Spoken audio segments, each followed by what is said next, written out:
নমস্কাৰ মোৰ নাম ডক্টৰ ৰূপজ্যোতি গগৈ মই এজন অৰ্থপেডিক সাৰ্জন হয় আমাৰ বিভাগত আমি বিশেষকৈ হাড়ৰ অসুবিধা থাকিলে আৰু বিষৰ চিকিৎসাবিলাক আমি ৰোগীবিলাকক দিওঁ তো আজি বিষৰ ভিতৰত মই কঁকাল বিষৰ ওপৰত অলপ সমালোচনা কৰিব বিচাৰিছোঁ কঁকাল বিষটো খুব কমনলি হোৱা এটা বিষ হয় যেটো ডেকা বয়সতো হয় মিডল এজতো হয় আৰু বয়সস্থ মানুহৰো হয় কঁকাল বিষৰ কাৰণবিলাক বয়স হিচাপে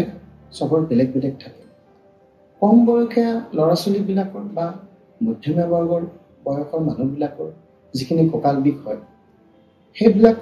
সাধাৰণতে আমাৰ এই কঁকালৰ মাসল পেইন বুলি কওঁ কাৰণ ম্যাক্সিমাম সময়ত হেতুহে হয় হেতু ক্ষেত্ৰত আমি ঘৰতে এটা চিকিৎসা ল'ব পাৰো হেতু হ'ল আমি হে কঁকালৰ ব্যায়াম কৰিব লাগে কঁকালৰ ব্যায়াম কৰি কঁকালত জোৰ অহা ব্যায়ামটো কৰিব লাগে হেতু কৰিলে আমাৰ কঁকালৰ মাসল বিষবিলাক বা পঢ়া শুনা বেছি সময় কৰিলে পিঠিৰ বিষ কঁকাল বিষ হোৱাটো নোহোৱা হৈ যায়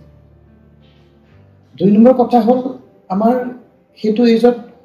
ক্যালসিয়াম ভিটামিনটোৰ বৰ প্ৰয়োজন থাকে হেতুৰ লগত যদি ক্যালসিয়ামৰ ভিটামিনটো যদি ব্যৱহাৰ কৰে আৰু সপ্তাহত 7 দিন নোৱাৰিলেও 5 দিন মান যদি এই কঁকালত জোৰ অহা ব্যায়ামখিনি যদি কৰে কৰিলে আপোনাৰ কঁকাল বিষৰ পৰা বহুখিনি ৰোগীয়ে নিৰাময় হয় আজি দিনটোলৈ আমাৰ ডিসকাশন এই কঁকাল বিষতে থাকিল নেক্সট ভিডিওটোত আমি বাকিখিনি জেগাৰ বিষয়ৰ ওপৰত আমি সমালোচনা কৰিম ধন্যবাদ